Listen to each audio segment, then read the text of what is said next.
Hello, my monstrosities. Hello once again. Today I bring to you a continuation in my tirade about Titanic. I think that Titanic has a little bit more play than we're giving it credit for, and as we've seen lately, it has options. We've seen a couple of things come out, so I want to continue to cover some Titanic models, at least for right now. And the one that my hyperfixation has landed me on today is the Khorne Lord of Skulls that got a bit of a glow up with Codex World Eaters releasing. So it is Movement 12, T13, 3 up save, 5 up invuln, 24 wounds, 6 up leadership, 8 OC, and it does get Blessings of Khorne. Now, the Blessings of Khorne, unfortunately, no longer has the Feel No Pain, so you're not necessarily going to be banking on that to keep you up even further. But beyond that, it has Idol of Blessed Blood at the start of the battle round. If this model is on the battlefield, when you make a Blessings of Khorne roll, roll 1 additional d6. Sounds pretty handy. Probably even more handy now that you're not bringing Ankron. I'm sorry, World Eaters players. Hopefully that gets fixed or something. I don't know. Maybe it turns out that Ankron actually is still good enough and everybody is just wrong. I don't know. But now you'll be freeing up those points. Compared to paying Angron points, now you're paying possibly Khorne Lord of Skulls points. And even further, it has super heavy war engine. You can go through walls, and if it's taller than 4 inches, roll 1d6. If it's a 1, you're battle shocked. That's a perfectly fine price to pay for the ability to go through walls at movement 12. Now, you're kitted out with the Gore Storm Cannon, the Hades Gatling Cannon, and the Great Cleaver of Khorne. You can replace the Hades with a Skull Hurler and the Gore Storm with either Demon Gore Cannon or Ichor Cannon. Everything that I just said is a good option. Like there's not a bad one. A Skull Hurler, Rapid Fire 3, 60-inch range, 2d6, hidden on 4s, strength 14, AP 3, damage 3. Like, yeah, rapid fire 3, so at 30 inches you get 3 more shots. Yeah, that's not too bad, right? Like, come on. I think everything here is pretty decent. Ichor Cannon, Hades Gatling Cannon, Rapid Fire 6, Sustain 1. Like, everything, you don't have a bad option here, really, in my opinion. But going past just this brick of a loadout, I was really wondering where you would put this, right? Like, I figured you would, if you were to think about it, right? You throw this into, in my opinion, uh, Khorne, Demonkin, I guess maybe Berserker Warband Steel, but like, do you need to charge with this thing that often? I don't know. But I figured to go in there. Like, that's already the one that looks a little bit more appealing. And then I kind of did the thing where I'm going to add a disclaimer about where we're going with this. One, yes, where we're going with this, if you read through the codex, you know where I'm going with this.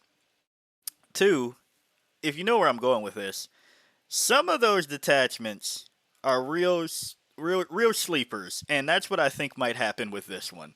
Um, Cult of Blood, everybody is rating it pretty badly because it focuses on jackals and goremonkers. And I get that, right? I get that, and I'd normally agree. I don't think it's. I'm not going to try to like sell you on it being like good, amazing, great, none of that, right?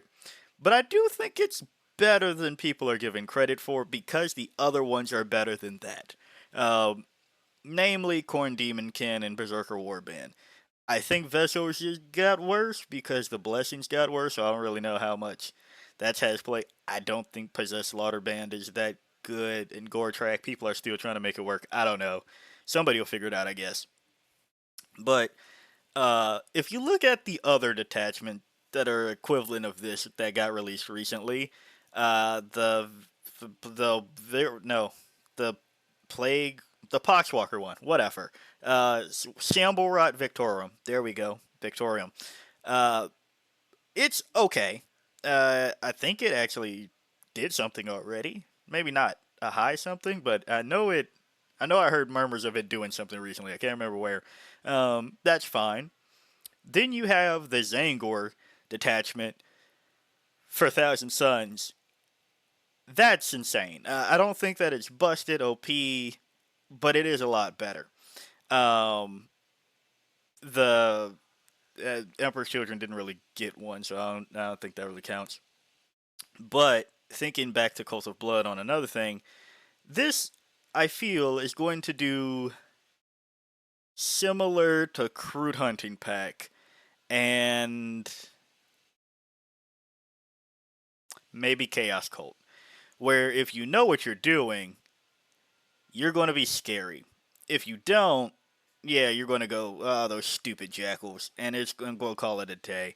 But the reality of it is, right? Let's talk about Cult of Blood and what you get, and then why I rate this as a something that's going to surprise people if anybody invests into it. The detachment rule is Idols of Khorne. At the start of your command phase, you can select one of the Idols of Khorne abilities listed below. Until the start of your next command phase, that ability is active and its effects apply to all World Eater's Titanic and monster units from your army. You can only select each Idols of Khorne ability once per battle.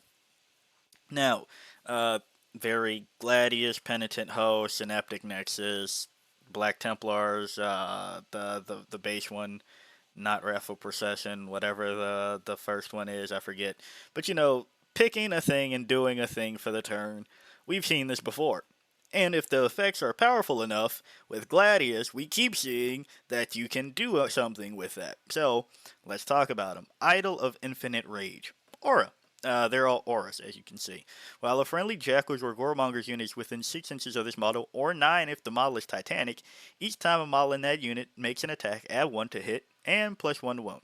Um, that's fine. You're playing Jackals and Goremongers, you'll need it, I guess, but you're playing Jackals and Goremongers. How much are you expecting on the output, right? Idol of Burning Wrath. Same people, same things. Add 1 to the move characteristic of models in this unit, and +1 to advance in charge rolls made for that unit. Cool. And then Idol of Blessed Blood. While a friendly Jackals or Goremongers unit is within 6 inches, all the same things, 4 up in Vuln. And Jackals and Goremongers become battle line.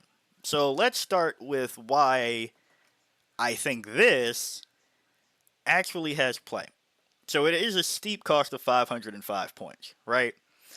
Now, the other thing about that is when you take 505, you go, well, I would need models to do things, but if your models are jackals that, you could get a lot of bodies for a low cost, you kind of offset that as you now have mission play. In fact, when we see this in Dread Mob with a Stampa that's 800 points, the offset is taking a fuck ton of Gretchen, right?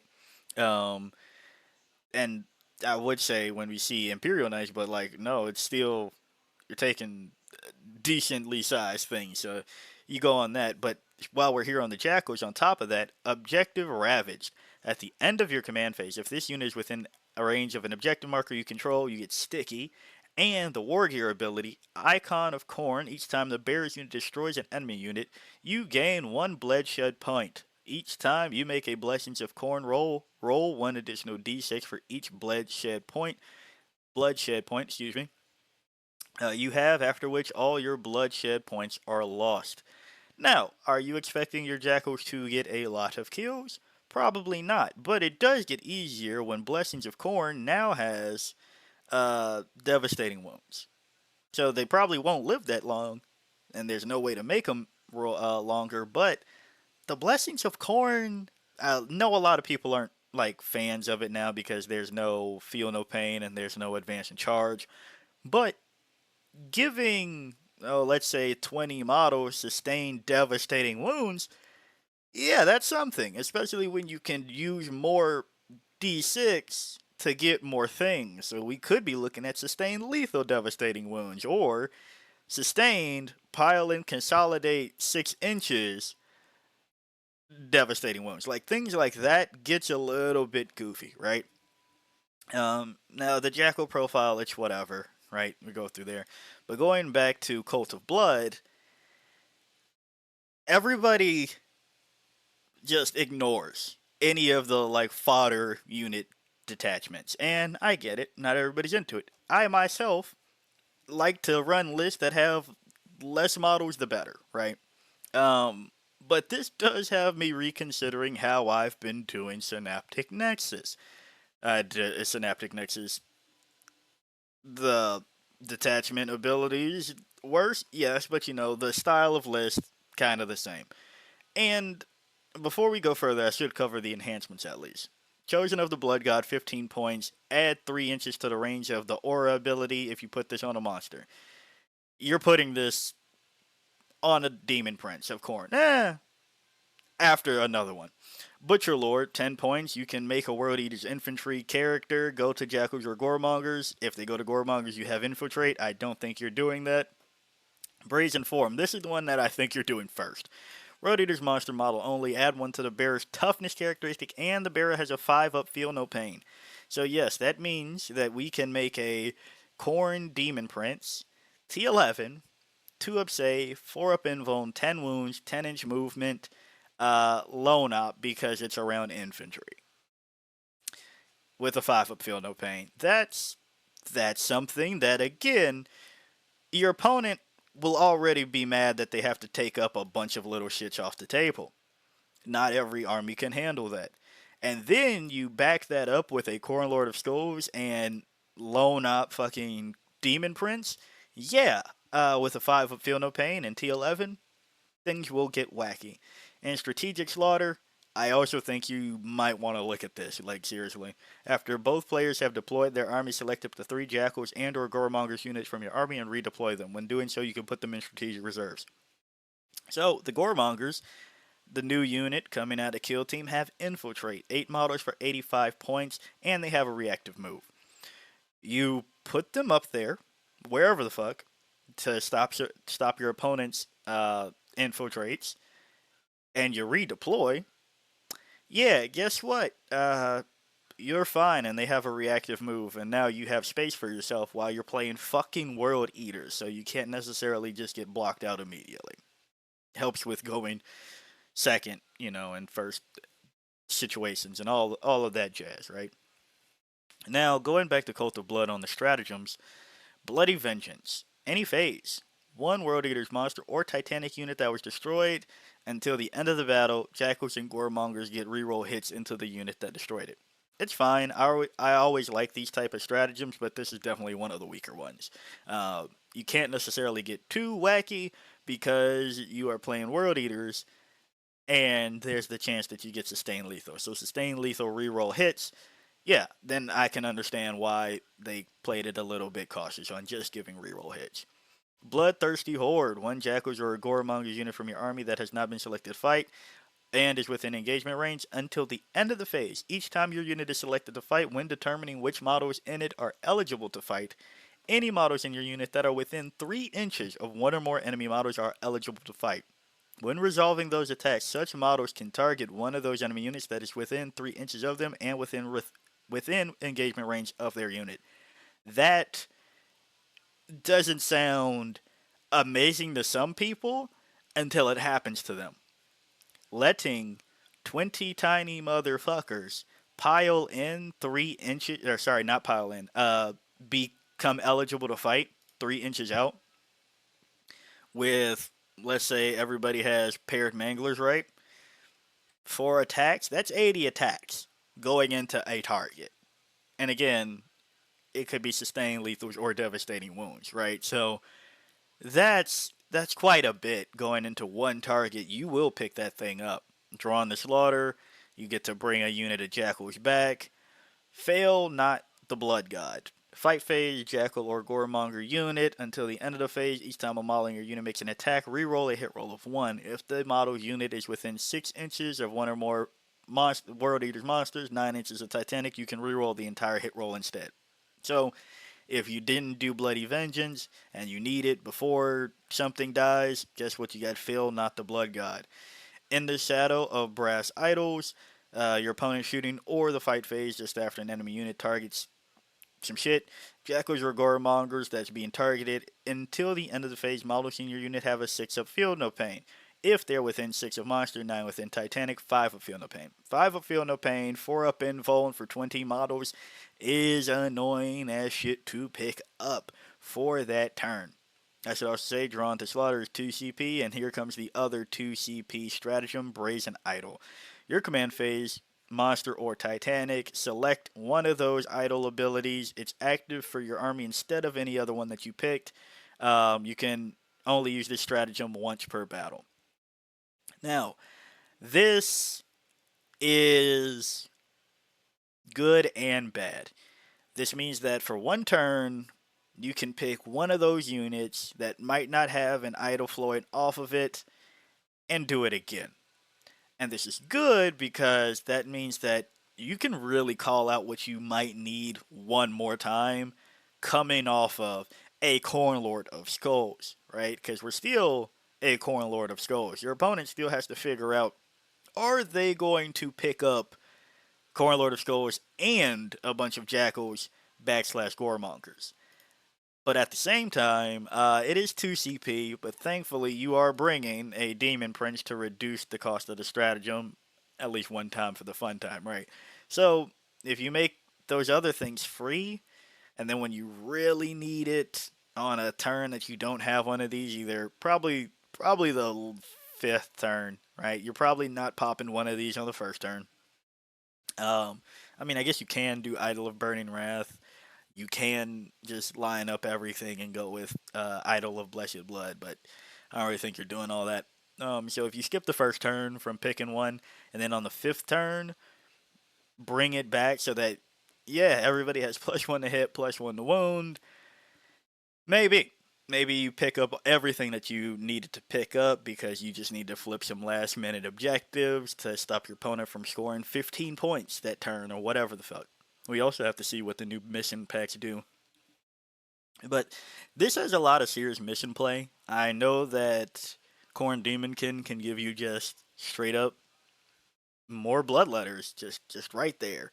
And I'm not saying that this is better in that way, but I think that Cult of Blood is going to be really sneaky in the way that, as I know I said this, but I really want to double down on this point for everybody.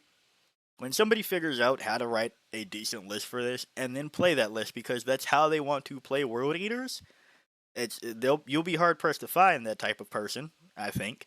Um, but when they do it, yeah, that's going to be terrifying, and then people are going to try to repeat it, and it's not going to happen. Like literally, it's going to be Chaos Cult all over again. Where like, yeah, you know what the list is that one person runs, but you're not going to do it to the same effect. Some people did actually. Some people did finally go, well, I like them enough. I'll do it and run it to similar effects.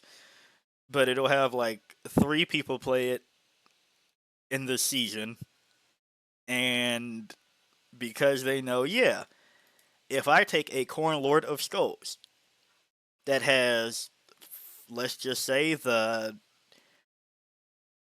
let's go with the Hades Gatling Cannon. All right, Hades Gatling Cannon, rapid fire 6, sustained hits 1, 18 attacks, hitting on 4s, 822, right? And a Gore Storm Cannon. That one, yeah, let's do that one. D6+3 blast, rapid fire, all of that.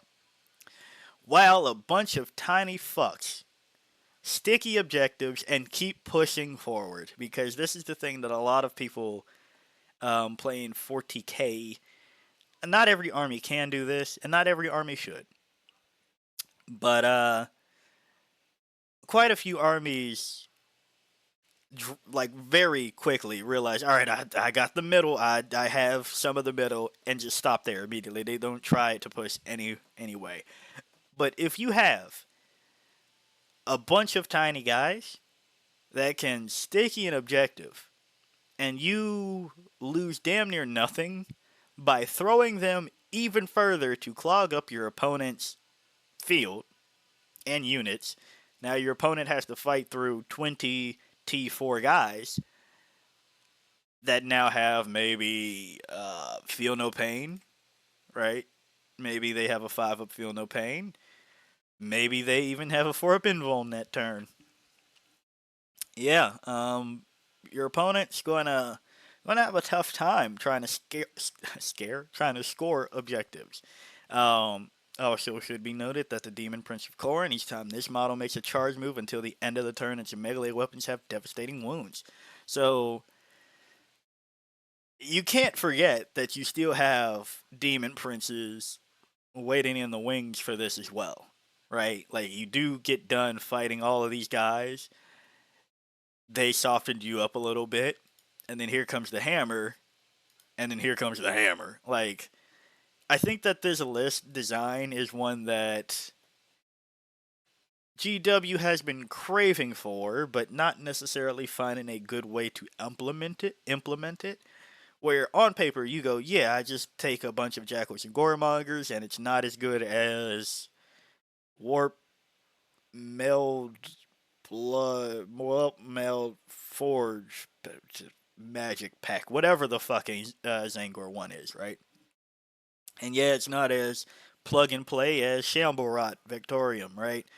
But what you will have is a very scary way to make not scary models just annoying enough while your opponent figures out how to destroy very scary models that fuck it, loan up, T11, devastating wounds when they charge, possibly sustained. And again, you still have to take into account the fucking blessings of Khorne.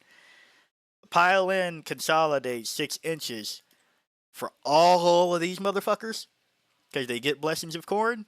Yeah, your opponent will have a bad time. Pile and consolidate after finding out that engagement range got extended to 3 inches. That's a thing that I could tell you us Tyranid players have done in the past, and people did not like that. So yeah, there's that, right? Um, fight on death. Oh my goodness, I didn't even think about that.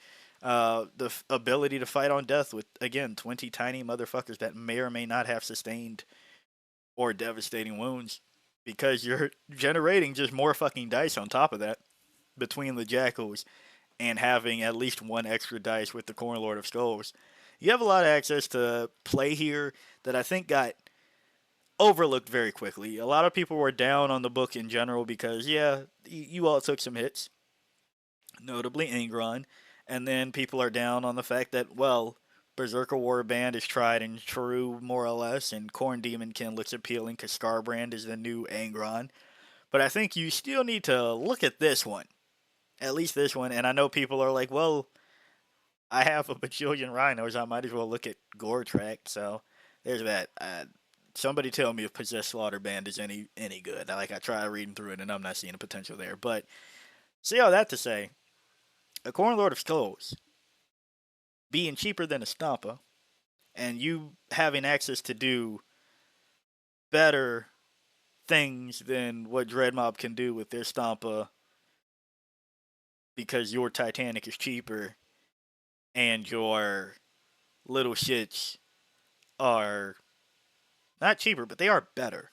Like, yeah, picking up 22 Gretchen is annoying, but picking up 20 Jackals with a 4-up Invuln and 5 of Field of Pain is also pretty fucking annoying. So, just say all this to say, I'm not saying that this is better than the other detachments. Don't think it is. Don't think it is better than the other detachments. But I do think it has serious play, and I am excited for the person that actually invests time into this. So yeah, if you like the video, like it.